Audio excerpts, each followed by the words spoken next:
নমস্কার। ইনক্রিক Facebook page এবং YouTube চ্যানেলে আপনাদের সবাইকে স্বাগত। ভারত ইউএসএ ম্যাচ শেষ হলো, ভারত ম্যাচটা জিতলো।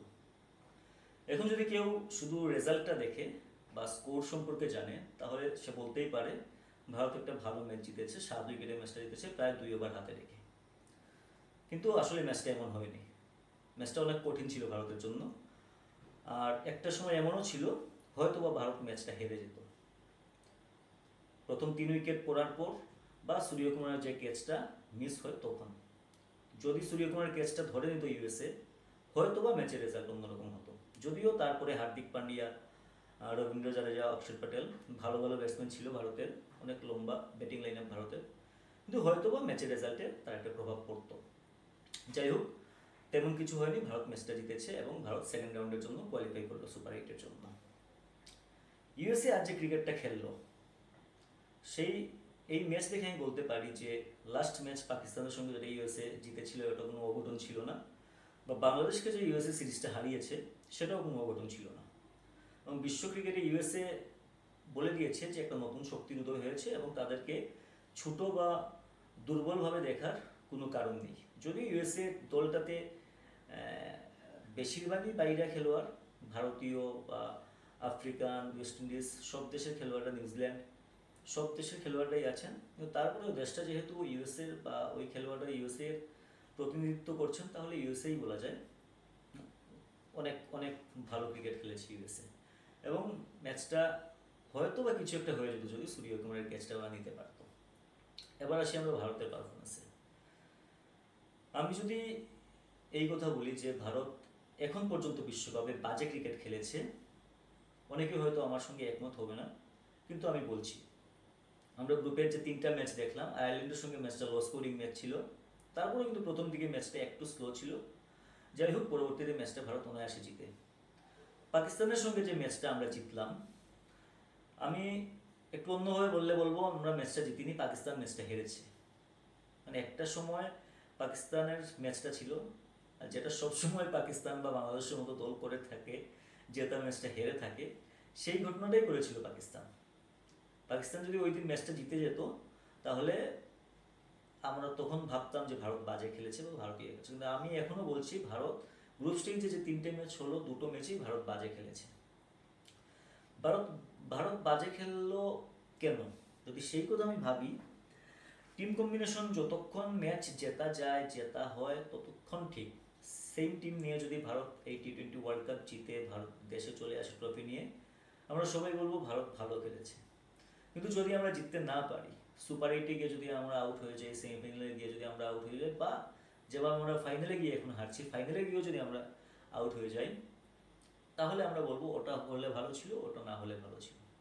আমি এখনো মনে করি বিরাট কোহলি ওপেনিংয়ের জন্য নয়। বিরাট আইপিএলে লাস্ট অনেকটা সিজন থেকে ওপেনিং করছেন, কিন্তু বিরাট ন্যাশনাল টিমে ইন্ডিয়ার জার্সিতে লাস্ট 8-10 বছর ধরে ফার্স্ট ডাউন খেলছেন, এবং ওনার যে ন্যাচারাল গেম, প্রথমে স্লো স্টার্ট করা, তারপর স্ট্রাইক রেট বাড়ানো, ম্যাচ জেতানো, বিরাটকে ওপেনিংয়ে এনে প্রথম থেকে 4 ছক্কা মারা বা অন্য একটা গেম প্লেনে খেলানো, আমার আমার কেন জানি না, ব্যক্তিগতভাবে ওটা পছন্দ হচ্ছে না।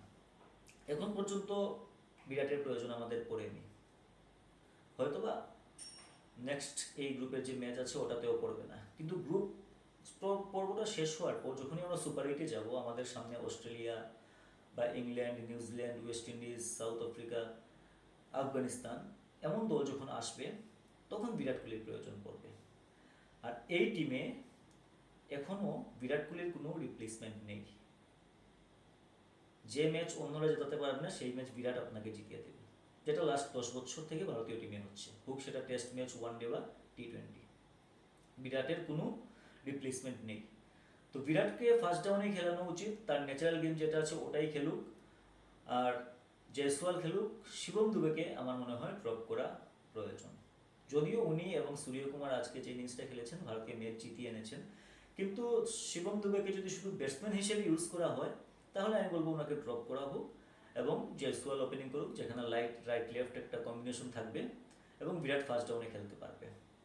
আর আজকে একটা ওভার দুবেকে বোলিং করানো হলো ঠিক, যদিও যেভাবে অলরাউন্ডার আছে উনি না খেলে যদি জয়সওয়াল খেলে ভারতের খুব একটা লস হবে বলে মনে করি না। আমি উল্টো মনে করি বিরাটের ব্যাটিংটা ভালো হবে।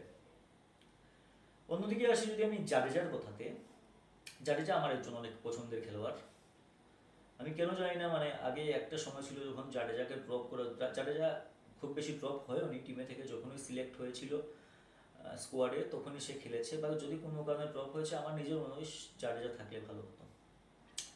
কিন্তু রিসেন্টলি জাডেজা খুব বাজে পারফর্ম করছেন, ব্যাটিং তো একদমই না। লাস্ট দুটো ম্যাচে বোলিংও খুব একটা কিছু করতে পারেনি, আজ রোহিত শর্মা ওনাকে বোলিং পর্যন্ত দেয়নি। তাহলে জাডেজাকে কেন খেলানো হচ্ছে?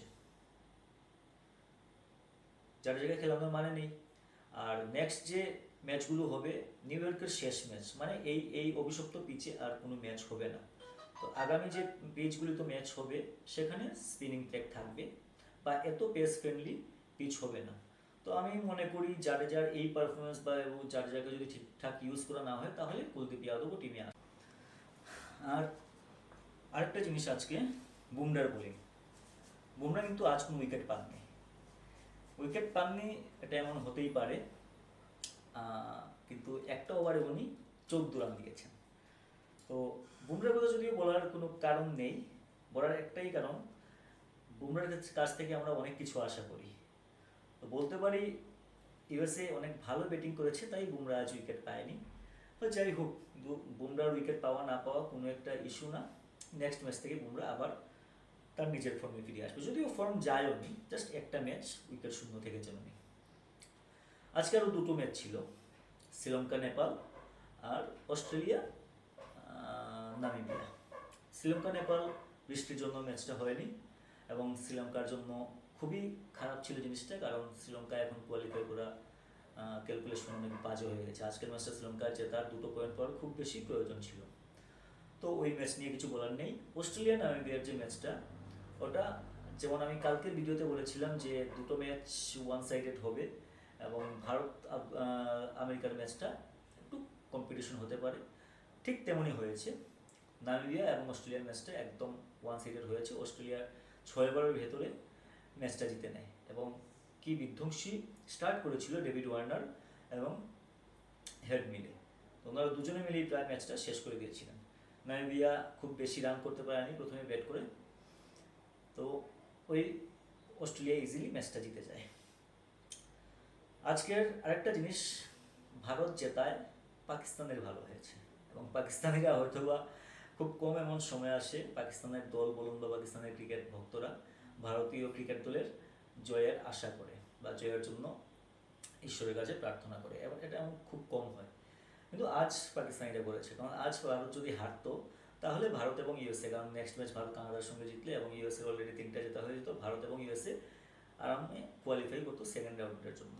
কিন্তু আজ ভারত জেতায় পাকিস্তানের জন্য একটা চান্স ক্রিয়েট হয়েছে। এখন লাস্টে শুধু রান রেটের একটা কিছু একটা হতে পারে, পাকিস্তান এখনো কোয়ালিফাই করতে পারে। এই থাকলো আজকের ম্যাচ, 3টে ম্যাচ নিয়ে সব কিছু ম্যাচের আপডেট। নেক্সট ম্যাচে আবার আমি আসবো আপডেট নিয়ে।